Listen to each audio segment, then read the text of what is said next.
We're delighted to welcome you to Three Rivers Community College for this informational meeting about Pact, the Pledge to Advance Connecticut. Representative Gregg is here, Senator Haskell, and Senator Haddad.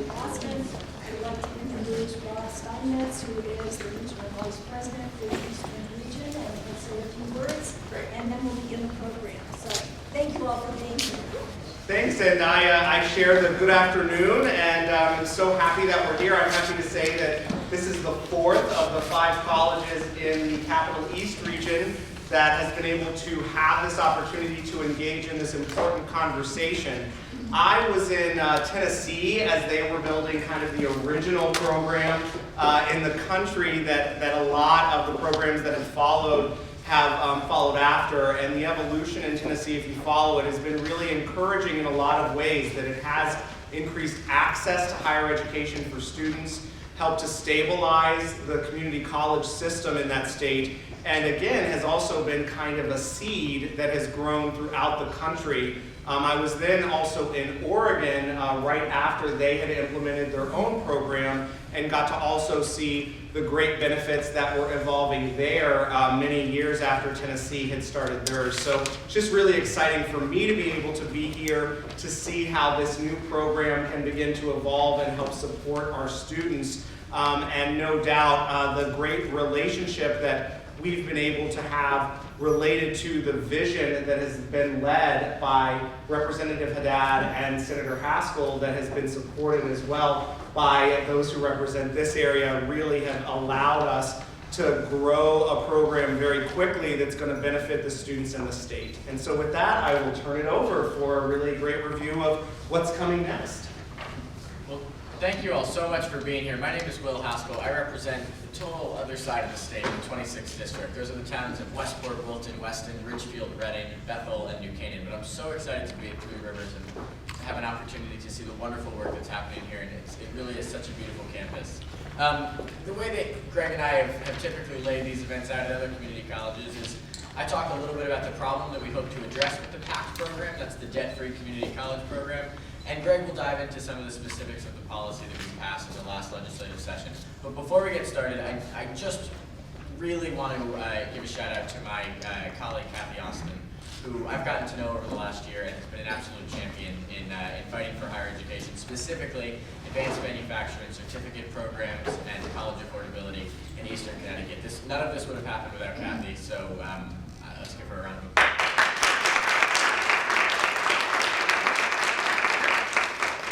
So I'm sure, given all of the students and the higher education professionals in the room, it comes as no surprise that we are facing an affordability crisis in higher education. We know that 41% of community college graduates now leave campus with student debt. And Connecticut, in fact, has the highest student loan debt per capita in the country.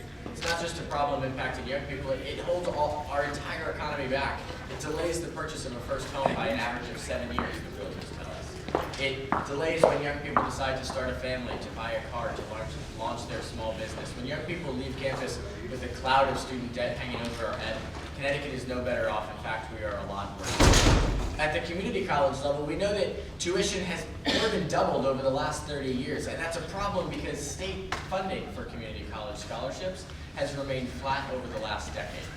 Now, why is this a problem that impacts all of us, whether you are an educator, a community college student, or a local business? When I first got to the legislature this past year, Representative Haddad, who's been at this far longer than I have, handed me a report called the Connecticut Strategic Master Plan for Higher Education.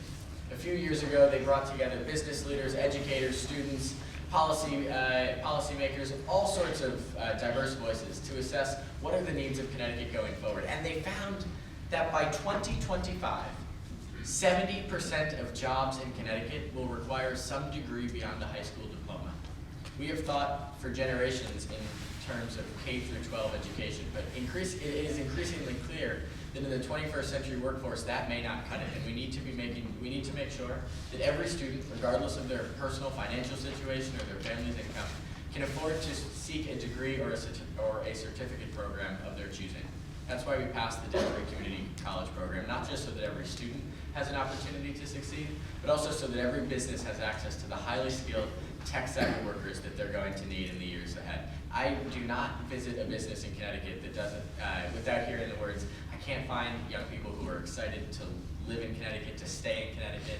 There are a lot of investments that we need to make in higher education, from UConn to our private universities, but we know that the very best investment we can make is in our community colleges, because more than 90% of community college graduates are still in Connecticut 5 years after graduation. So we wanted to invest in Connecticut's future workforce, and that's why we focused on the Pact program, which Gregg will now talk a little bit about. Actually, I'm going to talk a little bit more about some of the other challenges, if that's okay. And one of them just picks up from where Will left off. We just were here listening to the presentation on the manufacturing program that operates out of this college and some of the area schools. Really terrific program that's beginning to meet the very substantial demands of employers in southeastern Connecticut. But you have to be excited about what the future will bring for Connecticut when you see the work orders that are being received by some of our major employers, particularly here at places like Electric Boat and Pratt Whitney. But what we hear from HR professionals who work there is that they are concerned about finding the skilled workforce they need to be able to meet those needs. And so the work that's being undertaken here already is very, very important to sort of meeting the demands of our employers. And we need to make sure that that's well funded and well supported, and that there aren't other barriers to students participating in those programs. We need to replicate those programs around the state, and we need to make sure that our community colleges, which are really at the forefront of preparing our 21st century workforce, is well supported. Those employers also tell us another thing. They'd really very much like for that workforce to be sort of indigenous to Connecticut. And it's interesting to hear someone from Electric Boat talk about recruiting, when recruiting has to occur out of state to bring somebody in to Connecticut to do a particular job, that they sort of see a sunset to the value of that employee, that they almost always want to go back to the sunny, warm environment wherever they came. They're not used to our winters, they're not close to family, and so they see real value in being able to hire people who were born and raised in Connecticut, or were trained here in Connecticut and want to stay here and be permanent residents here. So that's really important for us, again, to look at the landscape of what employers need and what they need, what they want, and be able to meet that. And this is, I think, will go some way towards helping us encourage more Connecticut residents to get the post-secondary education that they need to meet those demands. And the last thing I just wanted to say is that I recognize, I think we all recognize at the state, that the system of community colleges faces some very serious challenges. There are 12 community colleges, and one of the most significant challenges is the loss in traditional high school age students who are graduating from high schools and are ready to go to college. The demographics are pretty clear that there's a national decline in a number of in that population. That is exacerbated here in New England, that those numbers are even more ferocious. We've sort of been protected a little bit in Connecticut so far, but when you look just north to Massachusetts and you see that there have been 12 college closures or mergers in the last 5 years, you begin to see where a decline in students might end up. And we don't want opportunities to be shut off. We want a robust system of 12 community colleges. We want to see our private institutions also thrive, as well as our state universities. And the only way we're going to be able to accomplish that goal, I think, is if we think a little bit outside the box and make sure that we're removing barriers to students going to college, and encouraging other students to stay here in Connecticut and to attend our public universities and colleges. So to those ends, we looked around the country at different options, and it's very clear, Rob was talking about the successes that they've seen in Tennessee, in Oregon, and other states. 2 neighboring states also have adopted free college programs, one in New York called the Excelsior program. It deals more broadly with all public colleges there, 2-year and 4-year institutions, and also in Rhode Island, which is much closer to our neck of the woods, where they've started a program. And what we've seen is when they've implemented those programs and done them well, like they did in Rhode Island, is a significant bump in enrollment at community colleges. So that can help meet the budget shortfall in a way that is substantial and helpful to our public institutions. Our program, our part is to pass a law, right? And we did this in our state budget with the help of Senator Austin and also Representative Ryan, who's sitting over there, Deputy Speaker. Has been, I know, a real advocate for Three Rivers in this in particular, but also our community college system in general. So we included legislation in the budget that the border region should develop a debt-free program by January 1st, 2020. And that is, the culmination of that is what we now call Pact. That's their name, not ours, but they've already started marketing this program and talking about the benefits that it would provide to students as early as fall of 2020. The program is for first-time, full-time community college students. So we wanted to take what we've learned in other states and try to do as much of that as quickly as possible. In many other states, they've started just with recent high school graduates.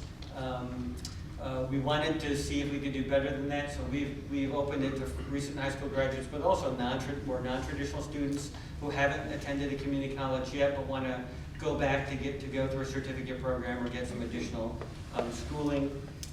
We require that the program should cover the unpaid portion of tuition and mandatory fees. This is a typical approach that's used around the nation. It's a last dollar approach. You assume that students will apply for and get their federal financial aid, will get the kind of award that you typically get through institutional financial aid, that there's a maintenance of effort for private colleges and for private scholarships. And so we're looking at covering just the difference between what is currently available to students and what it would take to sort of fully cover tuition and mandatory fees. When you do that approach, it actually turns out to be quite reasonable in cost, which is one of the benefits of this approach. We did also want to recognize that what we saw as a flaw in other states, which is that one of the criticisms of free college programs in other states is that when you take a last dollar approach, we already know that many students who come here to Three Rivers and our other community colleges already go and attend free of tuition and mandatory fees because they're fully Pell eligible, or those other scholarship programs and financial aid can cover the balance. And so the criticism of these kinds of programs in other states is that it's a program in the end that really just directs dollars to middle class folks without helping lower income students. Well, we know that those scholarships don't fully cover the cost of attendance for coming here or elsewhere, that there are other expenses for books and for living expenses, travel expenses that are uncovered. So we built into our program a minimum grant award of $250 per semester, and so that will allow students, even if they are currently having their needs fully met, to realize a small benefit from this program as well, to help them stay in school. And we know that I know that folks here involved from student affairs, and we've heard from other folks, that sometimes that little bit of extra support can make the difference between a student being able to stay here or decide that they have to leave. The program applies for the first 72 credit hours for students, up to 36 months of enrollment. We wanted to make sure, we know that students sometimes don't get an associate's degree in the strict 2-year period. We wanted to make sure we allowed for some extra time. We do restrict the program to full-time students. We define that as 12 credit hours per semester. But after consulting with folks from the border regions, they pointed out to us that there are some students that just would take 12 credit hours, but sometimes can't because of some sort of understandable hindrance, maybe an intellectual disability or other specific reasons, and so we allow the school to make some accommodation down to 9 credits for particular students if that's warranted. And we require the completion of the federal financial aid form, which again guarantees that that they're maximizing federal aid that comes to the college. In the end, this program turns out to be relatively affordable, but there is this, obviously a concern about how we're going to pay for it. And so late in the legislative session last year, while we were advocating for a program that would cost somewhere in the vicinity of $6, $8, $10 million, depending on who arrives and how the awards get rolled out. We're making that ask of the Appropriations Committee to sort of find those resources. What we got offered was an opportunity that I actually think might turn out to be better, which is a dedicated revenue stream. As it turns out, the folks who are putting together the budget, listening to legislative proposals from around the building, at the same time they were listening to our pitch for resources for a program like this, they were hearing a pitch from the Connecticut Lottery Corporation to allow them to expand the way that they sell lottery tickets in Connecticut. And when you look at that revenue stream, what that has done in other states, it's brought in very similar dollar numbers to what we were looking to spend. There's a proposal called iLottery, which would allow the Lottery Corporation to allow for the sale of draw games through your cell phone. You want to buy a lottery ticket, you don't have to go to a gas station, you can purchase it on your cell phone instead.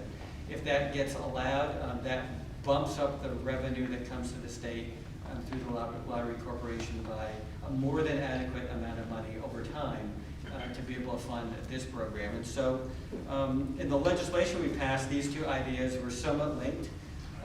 The governor's office, I think, decided that they wanted to make sure that they were doing their due diligence and vetting our programmatic ideas and the iLottery proposal.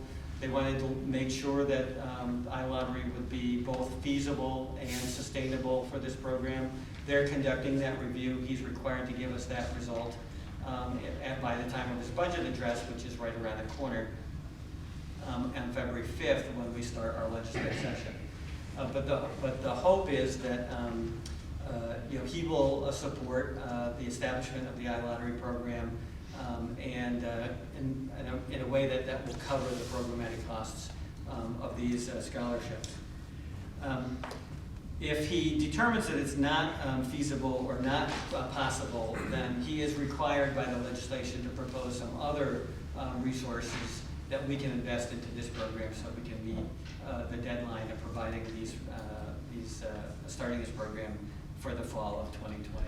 And I know that there are a lot of folks in the room who are on the ground of making these sorts of things happen, people in the finance office and enrollment, and that timeline doesn't, works for us in the legislature, but causes all sorts of concerns and worries for you on the ground about how this can all come together. I think as we move forward with implementing this program, one of the reasons why we've done forums like this is we want to hear what those concerns are so that we can sort of meet those concerns the best we can moving forward. But I know that the folks at the Board of Regents are listening as well to the real practical concerns that you might have for implementing a program like this. Ultimately, in the end, we hope that we will join the states that have made this commitment and this promise to their young people and the folks who want to get a little bit more job training and re-enter the workforce. When this was first proposed in Connecticut, it was a somewhat radical idea. I worked for a state senator as a junior staffer 20 years ago. She was a community college professor, a former community college professor at Manchester Community College, state senator, became a state senator, Mary Ann Hanley. She proposed a free college program in 1997. If we had done it then, it would have been, I think, groundbreaking. Now we're just looking to follow the crowd as best we can and not lose ground to states that are investing in their students the way that we think that we ought to also be investing in students. It is 10 of 1, and I think our hope at this point is that you'll have questions or concerns that you can raise with us. And you can let us know what you think, and I don't know if any of the other legislators will have anything else they want to add, but this would be an appropriate time for you to address. Kevin? Kevin's all set. I think the iLottery concept is in a bill that will be submitted on Wednesday, and that funding is directly reflective of this program here. And the lottery is already directed funding, so we'll segregate out the two funding sources, and that is directed to shore up the teacher's retirement pension. So we have those two things that are already being done with that. So iLottery will help out with debt-free college, and lottery is a funding source or a backstop to any problems that we would have with the teacher's retirement pension system. I just want to add on briefly, for those who don't know what iLottery is, I wasn't familiar with the program at all a few months ago. It's not even close to the top 10 reasons I decided to run for office. But I've become sort of enthusiastic about this as a funding mechanism because there is a long overdue promise in Connecticut that lottery dollars would be spent on education, and I can think of no better way to fulfill it than to make sure that it's going to those students who would not otherwise be able or would not otherwise be able to afford a degree. And I just want to, add on to my remarks from earlier.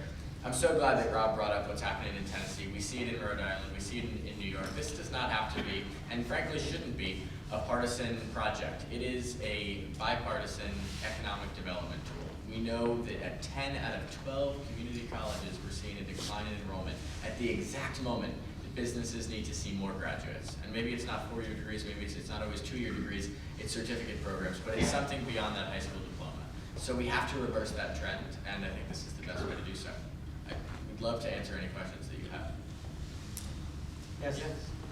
Hi there. My name is Sam. I'm a student government president here at Three Rivers. My question was that most of the students that come here are part-time students, and whether that's due to working, having children, etc.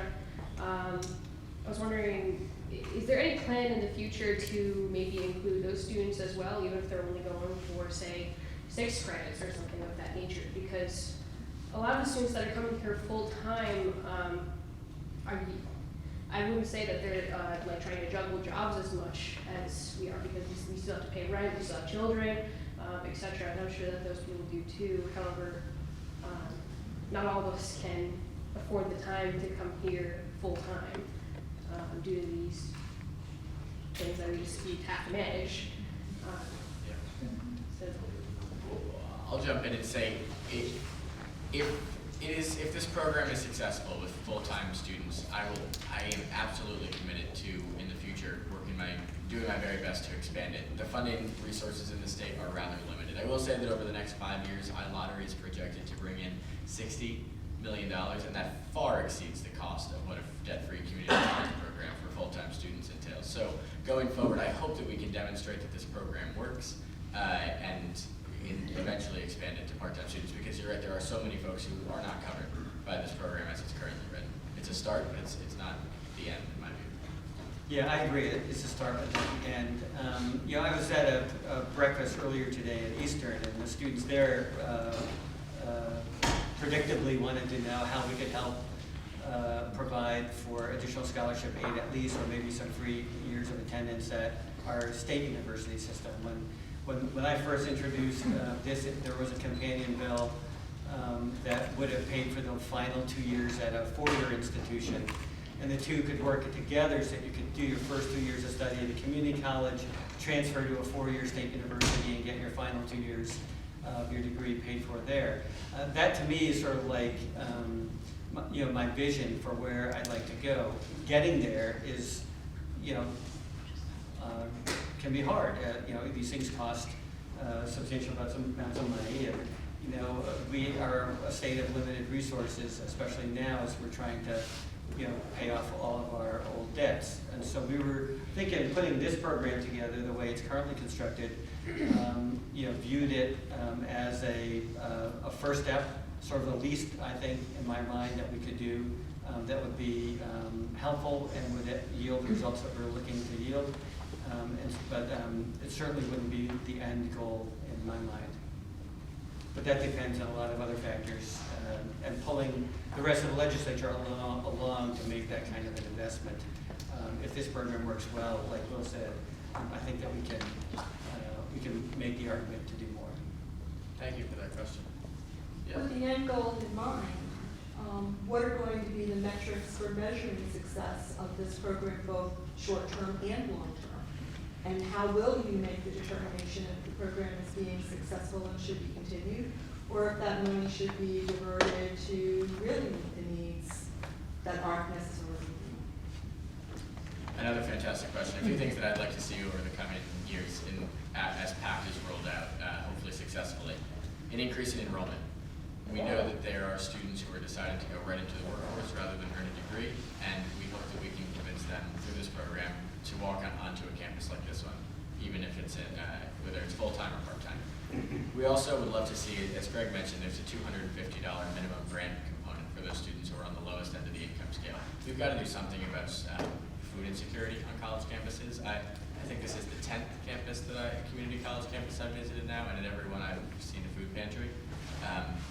I don't think that should be the case. I think that it is impossible for students to succeed if they are working to study for their midterm the next day, if they're worried about where they're going to get their next meal, or if they're going to bed on an empty stomach. I hope that with our minimum grant component, we will see less food insecurity on campus and a little bit more financial stability.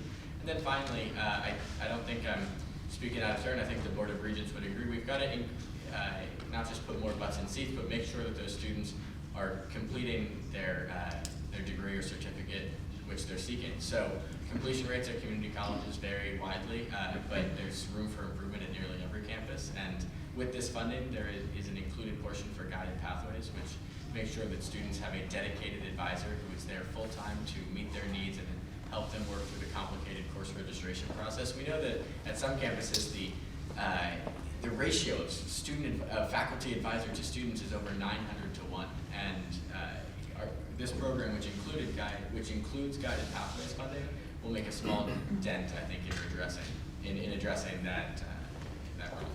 Yeah, in fact, I recall seeing one community college that has a student advisor ratio of over 2,000 to 1. So, look, I don't think that we want to sort of suggest to you that this program in particular is going to solve every challenge that community colleges face. We think it's a reasonable cost way of addressing many problems, but there are lots of things that we can do at our community colleges, lots of other things we can do, and that I think we can walk and chew gum at the same time. We'll work with our system to try to address, but college completion, I think, is another one. That's a multifaceted problem. We know that frequently one of the most oft-cited reasons why people leave their degree program is because they just can't afford to stay. So that, I think, might help with our completion issue, but it's certainly by no means sort of the only thing that has to happen in order to But will those improve be some of the completion. numbers that you'll be looking at? Is what is the rate of completion for those students receiving funding? How many of those go into the workforce? How many go on four-year colleges? Yes. How many are employed? How many stay in the state of Connecticut? Yes. Will all the metrics be gathered as well? Yes, no, we don't anticipate enacting a program without doing sort of active oversight of that program in the future. And all those points and more are good ones for us to be measuring. Our expectation is that the institutional research components at the community college system would absolutely be able to answer those questions moving forward. There are a lot of things happening in higher education, and so this is both a positive and a frustration, I think, for us in the General Assembly. When you're trying to hold, I just use this as an oversight, for my oversight role, holding systems accountable. There's a lot of moving parts. There's a lot of different ways that you can both explain away successes and failures. So we'll do as best we can to use the data possible to assess this program in particular, but there are challenges to doing that as well, because this isn't going to happen in isolation with other proposals, right? I also think that Gregg and myself and Senator Austin as well, we feel a certain responsibility for this program's success. That's part of why we're visiting community colleges across the state and high schools, more importantly, to spread the word that any student who is interested in earning a degree at a campus like this one can now afford to do so. It's why we've allocated resources towards advertising the program. There was an experience I had a few months ago where we passed a major bill in Hartford, something that I'd campaigned on and worked really hard on, and then a few weeks later, a constituent, somebody who actually had worked on my campaign, came up to me and said, hey, when are you ever going to get around to passing that bill? And I realized that a lot of the things we do in Hartford, unless we go back to our districts, unless we go out into Connecticut and spread the word, it's like we never pass them at all. So I view this as a really important component. Passing the bill is one thing, but spreading the word and making sure that students know that this is an option is so crucial. I don't know about this area, but in my district, people don't read the Hartford Current every day. So that's exactly why we're doing something like this. And there's another reason why we're coming out, frankly, and that is that the governor does have some tasks, some boxes to check off on the to-do list. And it's very important to us that he does that, and does that in a way that we can implement this program as robustly as possible in February. That little task he has to look at the iLottery program and this program and determine whether or not those funding sources are feasible and adequate turns out to be a really important milestone in our progress towards achieving this goal. So he presents his budget address on February 5th. That's when we expect to hear definitively from him on what his thinking is on this proposal and the funding for this proposal. To that end, we have taken the perspective that we ought to be thanking him for taking on that responsibility and encouraging him to take seriously the promise that this program holds. I have a couple of staff people here, and Cody and Diana and Will is a person as well. They have some cards that you can complete to thank the governor and encourage him to take this, the possibility of full implementation of this program seriously in his budget address, and that's what we'd like. One of the asks that we have of you is to help us in encouraging the executive branch to fully embrace this proposal. There's a question in the back. So just as a product of the Connecticut Community College System and as a product of Three Rivers, I do want to say thank you for putting forth this program. I think it's wonderful. I love that you guys are looking to add more academic advisors. I think everybody in this room can agree that is 100% necessary. So my other question is just, is there other revenue sources to help fund other things in the colleges? So like academic tutoring, for example. So we have a wonderful tutoring center that has great tutors, and we are 5 days into the semester, and you can't get a tutoring appointment with a science tutor. Like, they're booked up. So I mean, that's just one of the things. Faculty. So is there a plan to also like help boost funding to help us also support this hopefully influx of students? Yes, right. So I would say, I represent Mansfield, Connecticut. My district has 23,000 people in it, just like every other state house district in Connecticut. The difference between my district and other districts is that 13,000 of them are between the ages of 18 and 22. They're students at the University of Connecticut. The average age in my district is just 20 years old. Most districts' average age is about 45. As a result of this, both because I believe it and because it's a political necessity for me, I find myself to be one of the legislature's most active proponents for investing in higher education. I'm honored to be able to serve as the subcommittee chair for higher education on the Appropriations Committee. We look at our budget every year and try to make as strong an argument as possible to meet the needs and increase the block grants for community colleges, for our state university system, and for the University of Connecticut. We do that with my co-chairs, Senator May Flexer, who shares the responsibility of representing UConn, but also has Eastern State University in her district, and also has Quinebaug Valley Community College in her district. We're sort of, known, and when Kathy sees us coming, she knows what we're going to ask for. That being said, one of the neat things about the free community college program, as we've outlined it, which is that there's reason to believe that if we invest money in this program, that in fact it will yield even greater revenue to the community college system.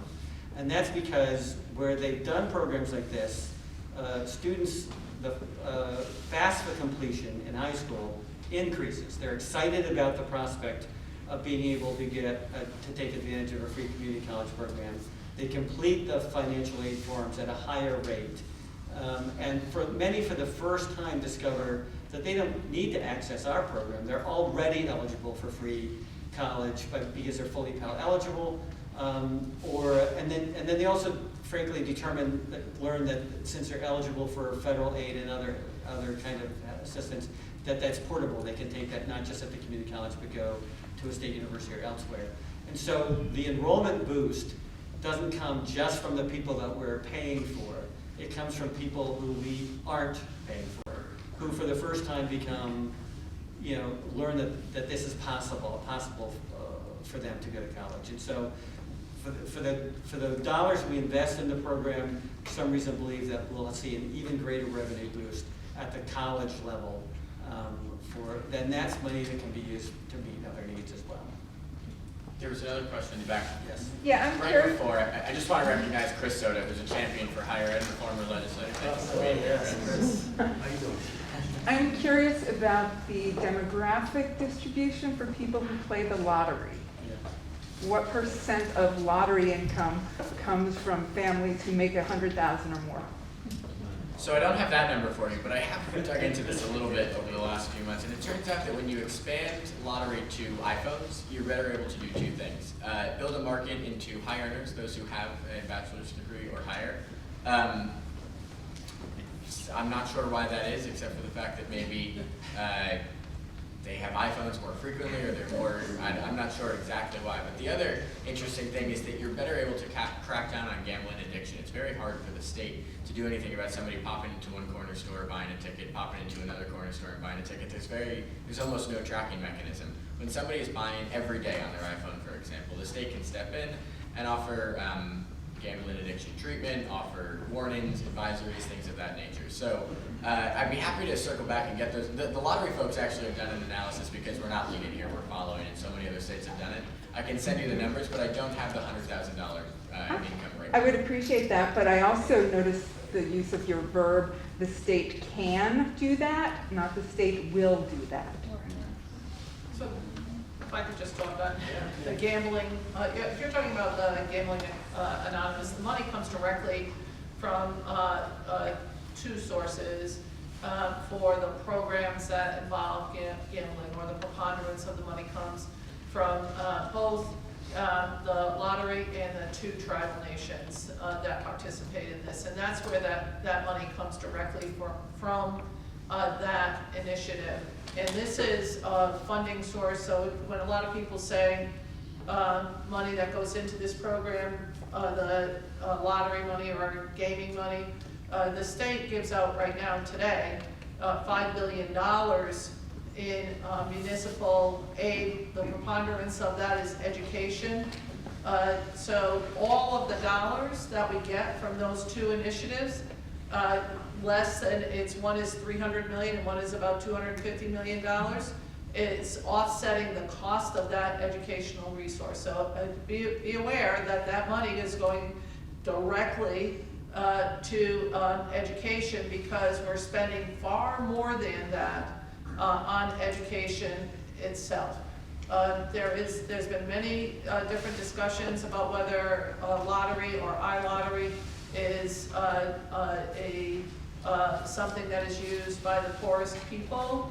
I'm not going to say that someone is not going to go and gamble that is not making a lot of money. There are little choices that Gregg always comes and talks about more money for education. Last year we put in $45 million extra dollars. That's while we only went up 0.3%, we cut in other areas to fund education. So those are things that I think people are not necessarily paying attention to, and Will talked about what people don't know about. That lack of information that we get out, because there's so much information that comes out, you don't necessarily realize how much work is actually going into funding this source. On both the community college and the state university side, we put money aside every year to help pay for the legacy cost of our debts on sewers and TERS. the state employee pension system and the teacher's retirement system. And we are starting to see return on investment on that by seeing in the next 2 years, you're gonna see us having to pay less money on SERS, the state employee pension system, on both normal costs and legacy costs, and on the legacy costs on teachers' retirement. So I think that there's a lot of work that's been done that people are unaware of, or the fact that we put it out and it's not sexy. It doesn't really get any play. Most of the people down here don't read the Hartford Courant, and the Hartford Courant doesn't actually talk about this because it's not something that is, it's one, people are very willing to listen to the negative components of the state budget, but we have, you know, I could tick off five things.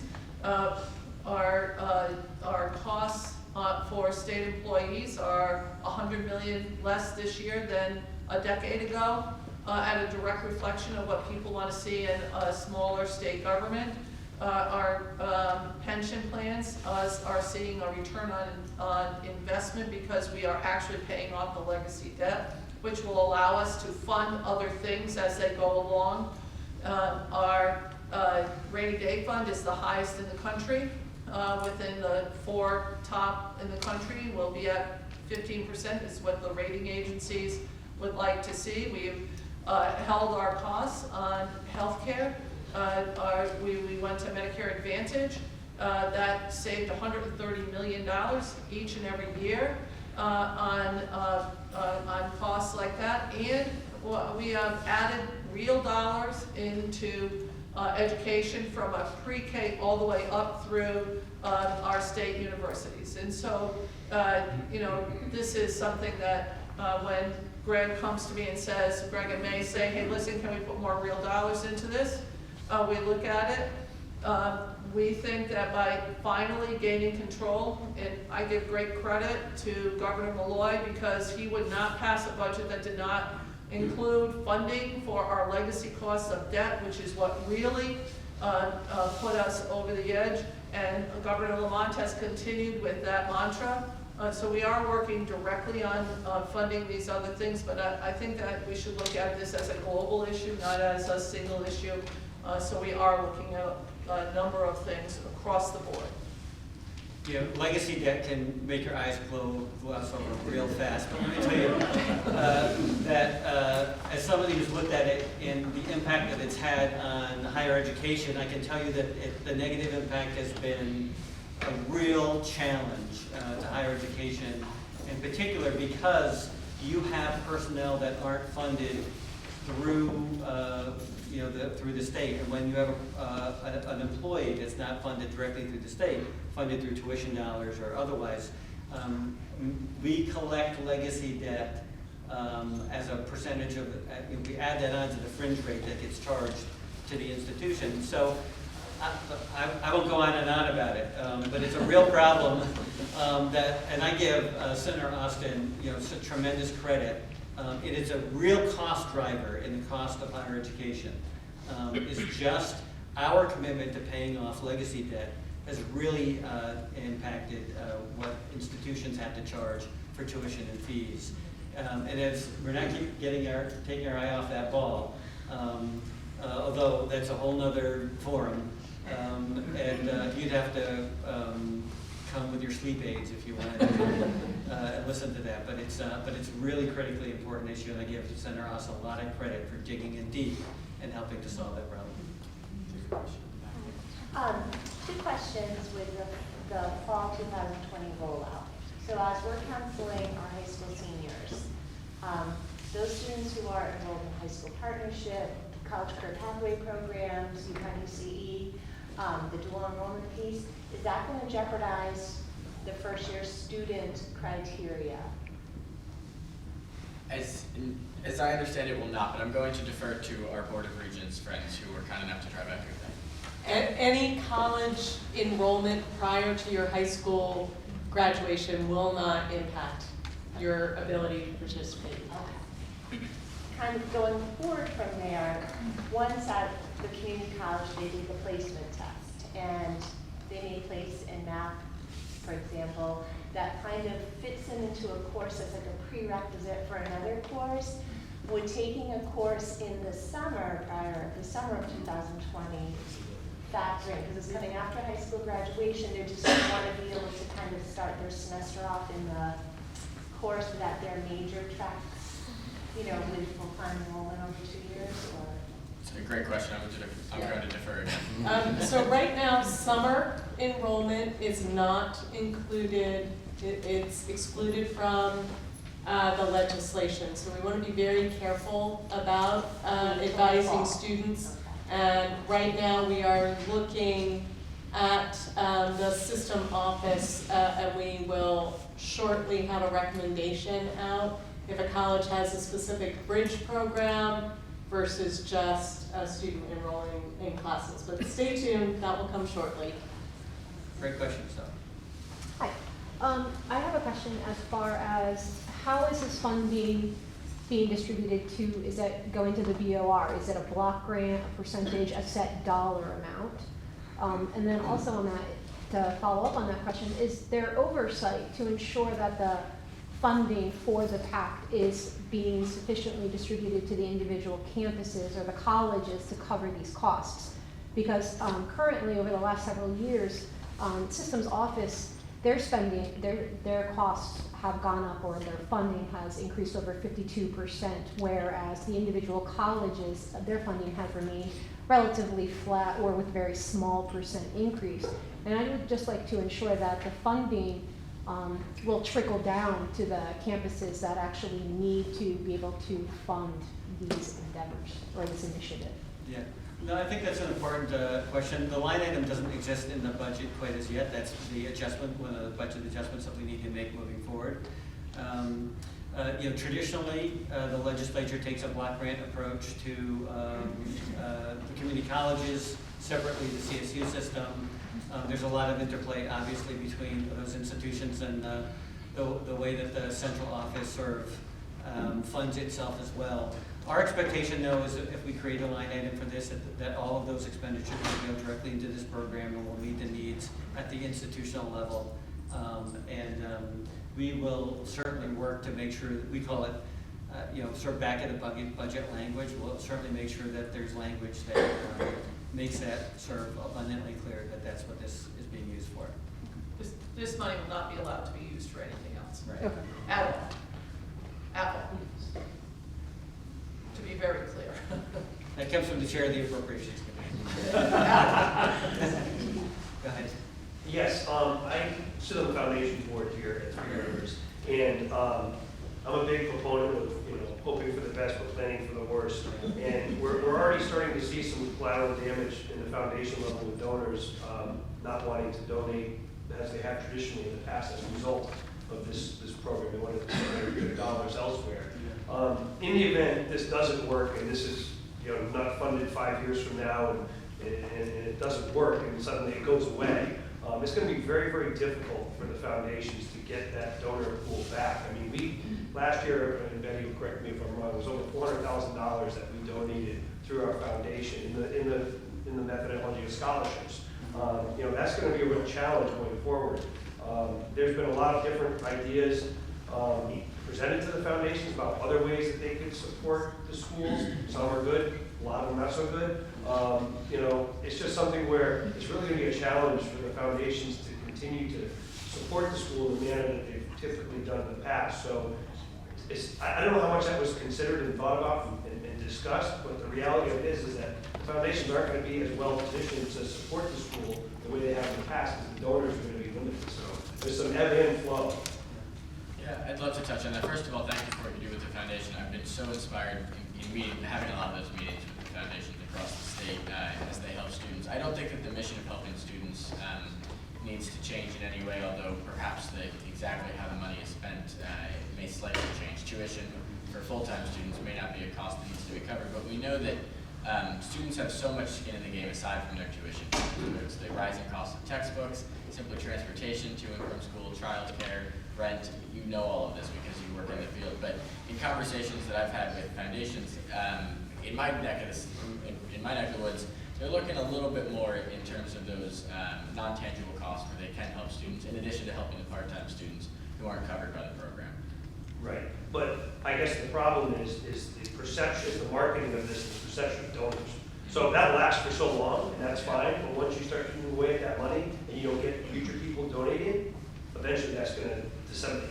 And that's the part that is more concerning to me, is the message you're sending out to the donors in the communities is that, maybe I'll spend my money on another scholarship opportunity elsewhere outside of the community college. I hear you. We should be very clear in marketing who this covers and who it doesn't. And to Sam's point, all of the part-time students. But free college is what's being marketed as, and it's not really free college. If you don't mind, I would just say, having been in 2 states that have done this and working closely with the foundations, fundraising is all about personal relationships, and so being able to speak to folks and let them know what this does and does not cover has been quite successful in maintaining the base that we're receiving in terms of money coming into those colleges from the foundations, but absolutely it's a big shift that will require us to kind of continue those relationships with those who are donating to the foundations. But again, I've seen it have success, but it's really, we can market and try to make it as clear as possible, but it always comes down to that personal relationship foundation members have with donors to be able to properly educate them, because the misperception will remain until we do that. But there are ways we can do that. We're going to take I think 2 more questions. We'll take a question from you and from you, okay? So, and then we're going to wrap up. But I'll be able to stay here after if you have other specific questions. Will's got to hit the road. Go ahead. So I'm a non-traditional student.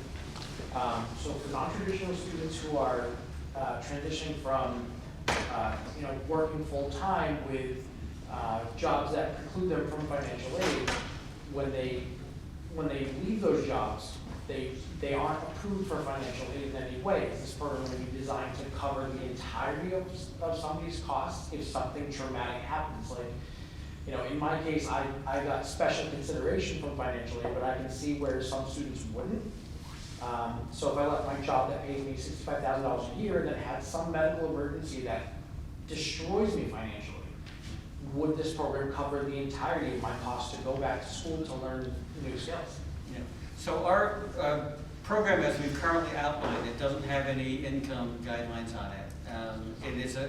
It's open to all the students who are first-time, full-time, currently constructed to be recently out of high school, or non-traditional students. But a point you guys made was that it covers the back-end costs after scholarships and financial aid, but Right. in certain cases, that could be the entirety of Yes. the cost. We acknowledge, anticipate that. we acknowledge and anticipate that. Those costs will be covered as the program is currently constructed. That's right. Thank you. So my question, I heard you say recent graduates, or would it only be students graduating this June? Say that again? I thought when you were talking, you said something about the program would apply to recent graduates.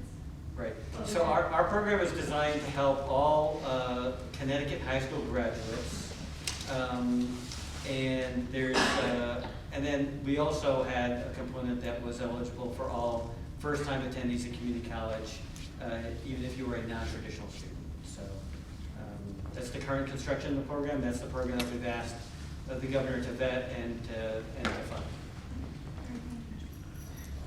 Chris, you want to close this out? Yeah, I just want to say one thing again, Chris Soto. I'm now at the State Department of Education, and so obviously the Board of Regents is kind of in charge of implementing the program, but at the State Department we're very interested in making sure that this is a success, obviously because the K-12 students, particularly seniors, are going to be enrolling as well. And so if there are counselors in the room or college and career readiness professionals in the room who have questions or who have feedback on how to make this a success, there were some great questions on this side. I have a card here, happy to brainstorm with those professionals that are in the room, and we're happy to get out there into schools to help this be a success and move that forward. Thank you. Thank you all so much for coming today. We're really grateful. And Tree, fill out one of the postcards if you get a chance on your way out. Thank you.